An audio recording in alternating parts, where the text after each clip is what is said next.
जनप्रतिनिधि चयन से संबंधित लघु नाटिका प्रस्तुत की जाएगी कि हमारा जनप्रतिनिधि, हमारा सरपंच कैसा होना चाहिए। बालिकाएं सरिता और अब तक कहाँ पहुँचा हमारा प्रत्येक क्षेत्र के प्रभावी नेताजी चिंटू भैया पधारने वाले हैं। उनका हार्दिक स्वागत और अभिनंदन। नमस्ते नेताजी, नमस्ते।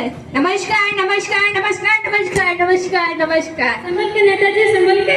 भाइयों को नमस्कार और उनकी बहनों जो अपनी गाड़ियों में है उनको नमस्कार, जो दूसरों की गाड़ियों में भर भर गए उनको भी नमस्कार। भाइयों को नमस्कार और उनकी बहनों को तो बहुत सारा नमस्कार।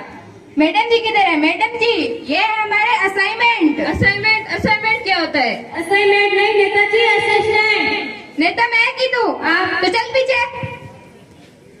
और ये दोनों रंगा बिल्ले हैं हमारे बॉडी पार्टनर। बॉडी पार्टनर नहीं नेताजी, बॉडीगार्ड होता है। नेता मैं की तू तो चल पीछे। चलिए नेताजी बैठिए। हमारी चारपाई किधर है? नेताजी स्टूडियो में चारपाई नहीं चेयर्स होते हैं। अबे इधर आ, ये चेयर क्या होती है? चारपाई, छोटी चारपाई। लेकिन इसमें तो हम कभी बैठे नहीं है। तो नेताजी अब बैठ जाइए। अच्छा मैडम जी, आप बोलती है तो बैठ जाते हैं। मजबूत तो है ना? हाँ। टूटेगी तो नहीं ना? नहीं। चलिए नेताजी इंटरव्यू शुरू करते हैं। ठीक है, शुरू करिए मैडम। ये इंटरव्यू क्या होता है? साक्षात्कार नेताजी, साक्षात्कार। नेताजी बताइए आपका जन्म कहाँ हुआ? अरे ये भी क्या पूछने वाली बात है, इनका जन्म तो हॉस्पिटल में हुआ। अरे मेरा मतलब किस इलाके में हुआ?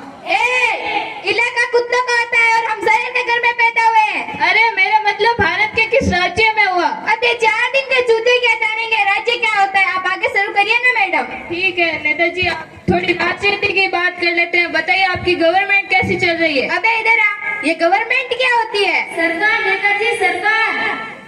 हमारी सरकार चल रही है राम भरोसे।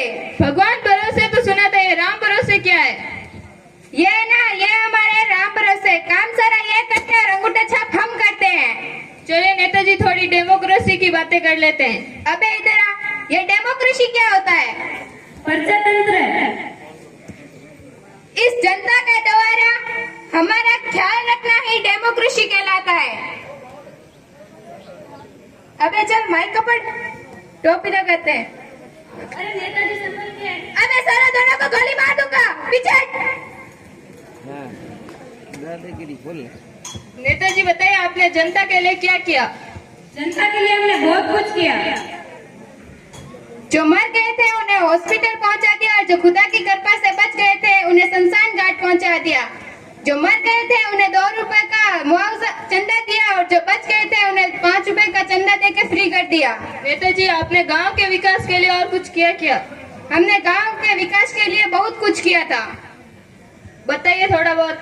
हमने अपना पक्का घर बनवा लिया और कुछ अपने घर तक पक्की सड़क बनवा ली। हर घर विकास पहुंचे इसके लिए कुछ किया आपने? हर घर विकास पहुंचे इसलिए मैंने गाड़ी ले ली।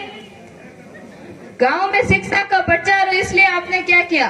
गांव में शिक्षा का प्रचार हो इसलिए मैंने अनपढ़ लोगों को तो सरकारी नौकरी दिलवा दी और पढ़े लिखे लोगों को नरेगा में लगवा दिया। और नेताजी आपकी पार्टी जनता को क्या संदेश देना चाहती है?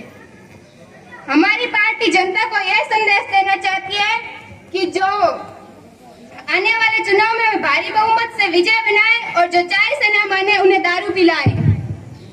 नेताजी आपकी पार्टी का चुनाव चिन्ह क्या है? हमारी पार्टी का चुनाव चिन्ह है जूता। नेताजी आपने जूता किस लिए रखा? जिन लोगों को दारू की अच्छी पार्टी देने के बाद भी जो हमें भारी वोट से बहुमत न दे उन्हें जूता मारने के लिए हमने जूता चुनाव चिन्ह रखा है। नेताजी पिछले साल गांव में आग लगी थी, आपने उसके लिए क्या किया? पिछले साल गांव में आग लगी थी तब हमने क्या किया? बहुत कुछ किया। पिछले साल गांव में आग लगी थी तब करिए तो और याद कर। गांव में आग लगी थी तब हमने भरे हुए लोगों को हॉस्पिटल पहुंचा दिया था। और कुछ? और जो बच गए थे उन्हें शमशान घाट। नेताजी गांव में शमशान घाट की बहुत समस्या है, उसके लिए क्या किया आपने? गांव में शमशान घाट की बहुत ज्यादा समस्या होने के कारण मैंने घर घर शमशान घाट बनवा दिया। नेताजी, हमारे यहाँ अगर कोई स्कूल में या कोई दुर्घटना हो जाए तो आप उसके लिए क्या योगदान देंगे? जब स्कूल या किसी घर में दुर्घटना हो जाएंगे तो क्या हुआ नेताजी? इससे ज्यादा मैं कुछ नहीं कर पाऊंगा, बस उनके पास बैठ के रो लूंगा। और नेताजी, महंगाई के बारे में कुछ बताइए। अरे ज्यादा मत बोलिए नेताजी, फोन खुल जाएगी। आपकी भाभी का फोन है, अर्जेंट में घर सब्जी लेके बुलाया। Hello hello. ये दिखाना आपको मनोरंजन करना ही नहीं, इससे आपको ये शिक्षा भी लेनी है कि आपको किसी भी नेता के लालच में ना आकर सही गलत का फर्क नहीं भूलना। आपको एक सच्चे, ईमानदार और पढ़े लिखा नेता को ही चुनना है, क्योंकि ये आपके देश, राज्य और क्षेत्र के भविष्य का सवाल है।